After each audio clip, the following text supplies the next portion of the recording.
Boa tarde, tudo bem com vocês?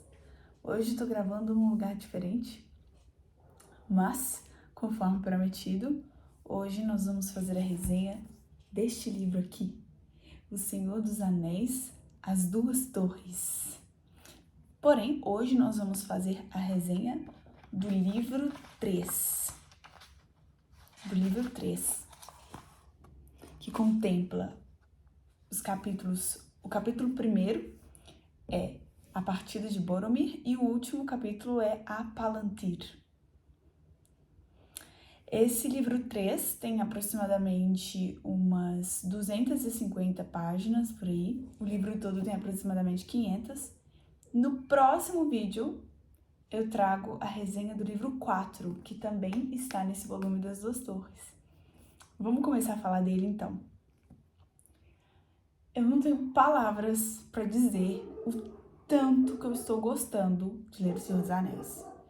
E lendo esse livro 3, eu descobri isso mais ainda e também descobri um pouco da essência do que eu acho que Tolkien queria passar com O Senhor dos Anéis. Como eu já disse aqui em outros vídeos, algumas pessoas se frustram ao ler o livro do Senhor dos Anéis.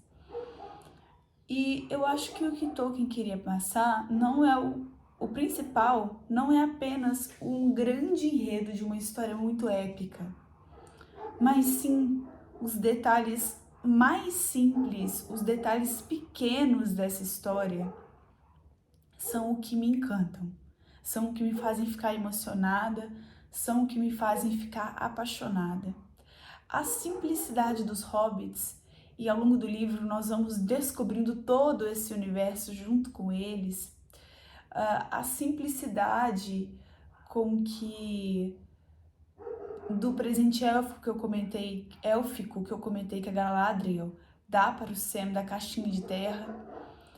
Tem um capítulo aqui nesse livro que é o capítulo Barbárvore, e a forma com que o Barbárvore fala das ente-esposas e canta sobre elas, e a maneira com que ele coloca o Hobbit nos versos, na realidade na lista de seres conhecidos por ele, essas sutilezas, essas pequenezas que tratam de lealdade e de amizade, eu acho que essa é a verdadeira força, pelo menos da obra do Senhor dos Anéis. E entrar nesse universo com uma pretensão apenas de ver batalhas, um enredo muito épico e poderoso, faz parte. Só que aqueles que desejam se aprofundar nesse universo e se emocionam com as canções dos dias antigos e se emocionam com a amizade e com a história de cada um dos seres, de cada uma das espécies, essa é a pessoa que vai gostar desse livro, é essa a pessoa que vai gostar dessa obra, a pessoa que gosta dessas sutilezas, e é isso que me faz chorar, e é isso que me faz ficar emocionada. Várias partes nesse livro 3 me deixaram muito, muito emocionadas mesmo. Bom, vou começar a falar agora da história do livro 3, propriamente dita. Já adianto que no livro 3, desde que Sam e Frodo saíram do grande rio Anduin, nesse livro 3 não tem Mr. Frodo e não tem Sam, tá? Esse livro 3 tem Gandalf, tem Pippin, tem Merry, tem Saruman, tem o povo de Rohan, tem Legolas, tem Aragorn e tem Gimli, tá? Porque ao final do livro da Sociedade do Anel, a comitiva, a sociedade acaba se rompendo, conforme nós já vimos. Tem a resenha da Sociedade do Anel aqui no canal, do livro 1 e do livro 2. Confiram. Como eu ia dizendo, então vai contar a história separada. E à medida que Aragorn, Gimli e Legolas andam nos primeiros capítulos desse livro, a gente percebe que os hobbits andam muito devagar, porque eles três andam muito rápido. E a narrativa acaba ficando bem mais rápida por causa disso. Então, quem acha que o livro é um pouco lento, talvez sinta-se mais à vontade com esse livro 3. E talvez, por isso, muitos digam que As Duas Torres é o melhor livro da trilogia, que não é uma trilogia, né, do Senhor dos Anéis. Mas o que eu gostei muito nesse livro 3 é que eu já estou um pouco mais familiarizada com o universo, e essas sutilezas, essas amizades que eu comentei aqui no início do vídeo foram o que me tocaram. Nós conhecemos mais sobre orcs também, diálogos entre orcs. Isso não acontece no livro da Sociedade do Anel, então a gente conhece um pouquinho mais sobre eles.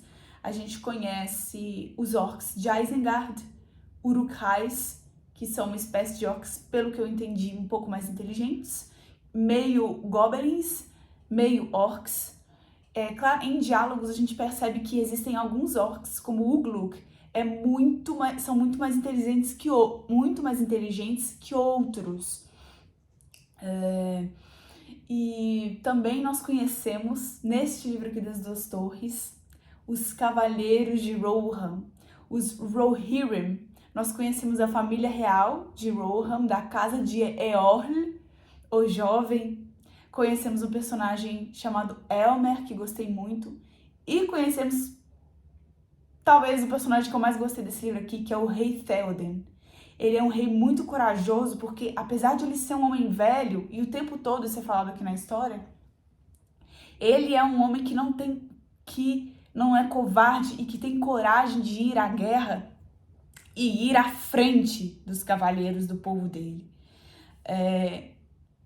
Eu fiquei muitíssimo emocionada em conhecê-lo, e o jeito com que ele trata o povo dele, a coragem dele, o jeito que ele trata os cavaleiros, é muito bacana, é muito bacana. O povo de Rohan, os Rohirrims, são o povo que tem os melhores cavalos da Terra-média, inclusive o Scadofax, um cavalo que Gandalf comenta que perdeu. Ele havia montado o Scadofax anteriormente, mas ele comenta que perdeu. No Conselho de Elrond, ele conta a história de como ele montou o Scadofax, e aqui Scadofax passa a ser dele mesmo. O rei Théoden acaba dando o Scadofax para o Gandalf. Que, esqueci de falar aqui, que o Gandalf retorna. Ele retorna. Ele se torna Gandalf o Branco, depois da batalha que ele teve com o Balrog em Minas Moria. E outra coisa que eu achei muito interessante nesse livro, o tempo todo o Gimli defende a Galadriel, e o Gimli também se torna um grande amigo de Legolas. Tem 2 páginas ou 3 que o Gimli fica descrevendo o abismo de Helm para o Legolas, e ele promete que vai visitá-lo com ele depois. E eu achei isso absolutamente fantástico. Porque os anões e os elfos, pelo que eu entendi antes da entrada nas Minas de Moria, no livro da Sociedade do Anel, são um povo brigado. E também, quando o Gimli chegou a Lothlórien, a Galadriel comenta que ele é o primeiro anão a entrar lá há muito tempo, depois da ruína de Durin, alguma coisa assim. Desculpem se eu estiver falando algo errado. Essa união, essa amizade que se forma entre os povos, eu acho que é disso. Esse é o principal do Senhor dos Anéis. Pessoas emotivas que querem ver sutilezas e belezas desse universo vão se deliciar muito com essa leitura daqui. E também a batalha. Desse livro aqui, a Batalha do Abismo de Helm, que é uma batalha muito interessante. Há algumas perdas de personagens nessa batalha. O Rama, que era um guarda do Paço Dourado do palácio onde Théoden morava em Edoras, ele acaba perecendo na Batalha do Abismo de Helm. Eu fiquei triste, porque ele é um personagem de quem eu gostava. E nesse livro aqui, eu fiquei muito feliz, porque quando a comitiva tá deixando Imladris, Valfenda, no livro da Sociedade do Anel, o Gandalf dá uma tirada no Pippin. Com certeza, precisam de alguém inteligente nessa jornada. E não é você, Pippin. graças à perspicácia de Pippin, eles conseguiram fugir dos orcs que haviam capturado-os lá quando Boromir morreu. E graças à inteligência dele, ele acaba escapando, entrando na floresta de Fangorn, conhecendo Barbárvore, e graças a ele e Barbárvore, Merry Pippin e Barbárvore, os Ents e o Orns se organizam para fazer a última marcha dos Ents e eles inundam Isengard, a grande fortaleza de Saruman. E quando Gandalf, Gimli e Legolas chegam, Aragorn também, junto com o rei Théoden e alguns de seus cavaleiros, eles ficam impressionados. Essa cena é muito interessante. E lembrando que o Elrond, no capítulo do Conselho de Elrond, não queria que Pippin fosse e não queria que Merry fosse. Eles queriam que eles retornassem ao condado, se eu não me engano. Mas é aquilo que o Gandalf falou lá no livro da Sociedade do Anel. Existem linhas do destino que mesmo os sábios não conseguem prever. Mesmo os mais sábios não conseguem prever. Ele fala algo assim. E o capítulo Barbárvore foi para mim o capítulo mais bonito desse livro 3. A maneira com que eles falam das Entesposas, que são, pelo que eu entendi, a versão feminina dos Ents, a saudade que eles têm delas. E eu achei isso muito bonito. E quando ele se despede de Merry Pippin, quando Barbárvore vai se despedir de Merry Pippin, ele fala assim com ele: se vocês tiverem notícia das Entesposas, por favor, não deixem de me contar. E Fangorn, que é Barbárvore, é o ser mais antigo da Terra-média. Isso acabou me gerando uma dúvida, porque o jeito que Tom Bombadil fala na casa dele no livro da Sociedade do Anel, eu entendi que ele talvez seria o ser mais antigo. Só que Barbárvore talvez estava falando de seres mortais, digamos assim, de seres não espirituais, melhor dizendo. Não sei, isso é uma coisa que eu ainda vou ter que ver. Eu bati minha cabeça com tanta força ali na porta, mais cedo que tá doendo. Esse capítulo Barbárvore, então, pra mim, achei encantador.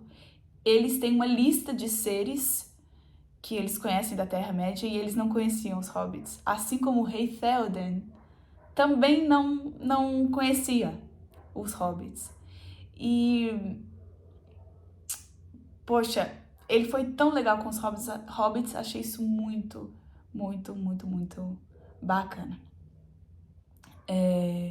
Uma cena que eu achei muito hilária desse livro aqui, que eu acho que não tem nos filmes, não me lembro muito bem. A forma com que a comitiva consegue... A comitiva já não existe mais. A forma com que o Gandalf consegue a Palantir acontece porque o Língua de Cobra, que era um serviçal de Théoden, que na realidade foi comprado por Saruman, o Grima da Torre de Orthanc joga a Palantir na cabeça de Gandalf, ou melhor, tenta acertar a cabeça de Gandalf, ele erra e depois o Saruman surta. Eu achei essa cena até um pouco cômica. E nós descobrimos aqui também, neste livro, de qual maneira Sauron consegue fazer contato com Orthanc de Barad-dûr. Como ele consegue fazer contato com Saruman de Barad-dûr? Por meio de uma pedra, por meio de um globo. Eu tenho um livro ilustrado do Alan Lee e eu senti falta dessa... Não tem nesse capítulo da Palantir a ilustração de uma Palantir e eu queria muito ter visto. Uma coisa que não tem no livro, que eu acho que poderia ter... Eu acho que o Alan Lee poderia sim ter feito essa ilustração, eu senti falta dela. Então, por meio desse globo, é que era feito o contato de Saruman com Sauron, em Barad-dûr. A gente descobre dessa maneira que o contato era feito. Muito especial esse livro aqui. Gostei muito mesmo. E a cada livro que eu leio, a cada página que eu passo, a cada capítulo que eu avanço, eu gosto mais e mais e mais dessa história daqui. É muito especial isso daqui, principalmente para aqueles que sabem apreciar as pequenas coisas, para aqueles que são diferentes de Saruman, que o tempo todo querem ver coisas grandiosas. Se você souber apreciar as coisas pequenas e simples dessa história, você vai gostar. Você vai gostar. É isso que eu tenho para falar. Eu acho que eu não deixei nada de muito importante aqui de fora. Para quem se incomoda muito com descrições de ambiente, talvez goste mais desse aqui, ou eu me acostumei. Porque o Gimli fica 3 páginas descrevendo, fazendo uma descrição muito bonita, por sinal, do abismo de Helm, que ele fica muito encantado. Mas eu li tão rápido, foi uma coisa tão ok pra mim.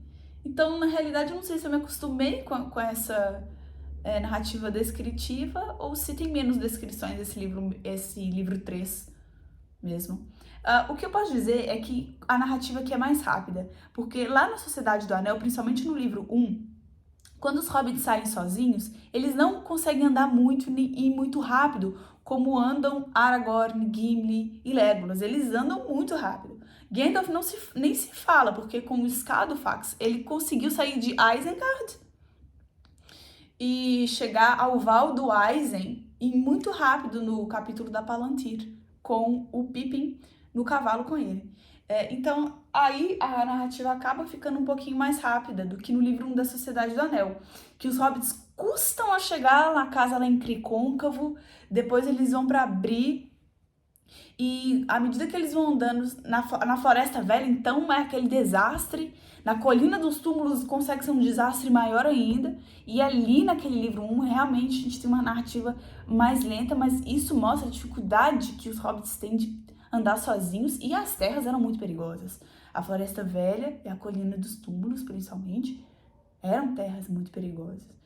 Quando o Aragorn chega na história, no capítulo do Pônei Empinado, é um alívio, porque a narrativa fica um pouquinho mais rápida. Mas até agora eu tô com uma coisa na minha cabeça que talvez eu descubra mais tarde nos outros livros. Eu não entendi muito bem o que eram as coisas tumulares, o que se passou ali naquela colina dos túmulos, com aquela espada que ficou no pescoço dos hobbits ali, deitados de branco. Eles perderam as roupas ali.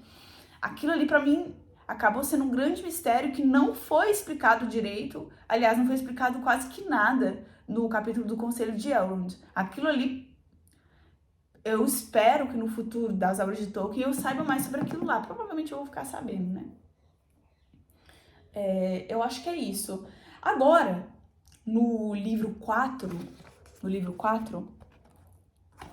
é que vai começar no capítulo A Doma de Sméagol, e aí nós estamos de volta com Frodo e Sam aqui. Porque durante todo esse livro 3 não tem Mr. Frodo. Não tem. Não tem Samwise Gamgee.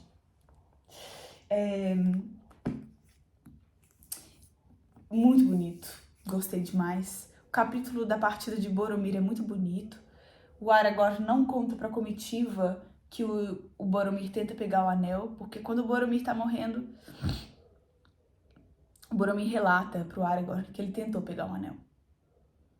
Ele tentou pegar o anel, conforme nós sabemos do livro da Sociedade do Anel. E eles fazem um funeral muito bonito pro Boromir.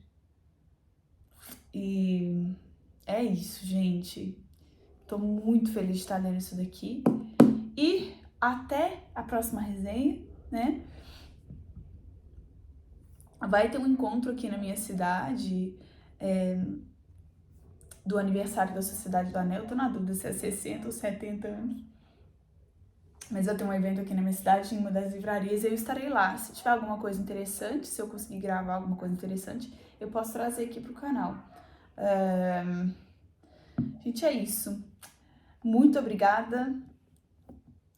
Essa daqui parece que é a Torre de Orthanc, em Isengard, né? É bem diferente da torre que o Alan Lee ilustrou o meu livro do volume único. Eu não tô com ele aqui, ele tá na minha casa.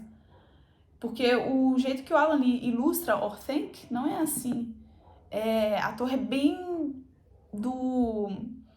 parecido com a do Peter Jackson, do filme, tá? Mas depois a gente pode discutir mais sobre isso, quando eu ler as notas. Vou fazer uma resenha das notas de todos os 3 livros do Senhor dos Anéis. E a gente pode, talvez, discutir mais sobre isso, posso pesquisar mais sobre isso. É isso, gente. E acho que eu consegui fazer uma resenha bem detalhada. Esqueci de falar uma coisa que eu acho que é interessante. Os Ents aprenderam a falar com os elfos, apesar de eles terem uma linguagem própria muito lenta. E não está explícito aqui no livro, mas provavelmente os elfos não ensinaram apenas o élfico para os Ents, mas também o Estron, porque Barbárvore se comunica com os hobbits. E provavelmente em Westron, tem que ser, porque senão ele não iria entender o Merry e o Pippin, né? É isso, depois eu vou até fazer perguntas sobre isso para Inês e César. Eles que me aguentam rir muito. Tem uma hora que o Pippin fala, aqui no capítulo da Palantir, que ele não para de fazer pergunta pro Gandalf. E isso é ótimo, né? Porque nós estamos conhecendo a Terra-média assim como os hobbits estão conhecendo a Terra-média. E aí ele diz assim, o Gandalf pergunta, se a cura de sua curiosidade for o fornecimento de informações, hei de passar todo o resto de meus dias respondendo a você. O que mais quer saber? Gandalf pergunta. E Pippin responde, os nomes de todas as estrelas e de todos os seres vivos e a história inteira da Terra-média e do sobrecéu e dos mares divisores. E é isso que eu quero saber. Tô igual o Pippin, quero saber tudo. Não quero deixar nada passar. Foi essa resenha, gente. Muitíssimo obrigada. Até o meu próximo vídeo, tá bom? Espero que tenham gostado e um grande beijo. Até a próxima.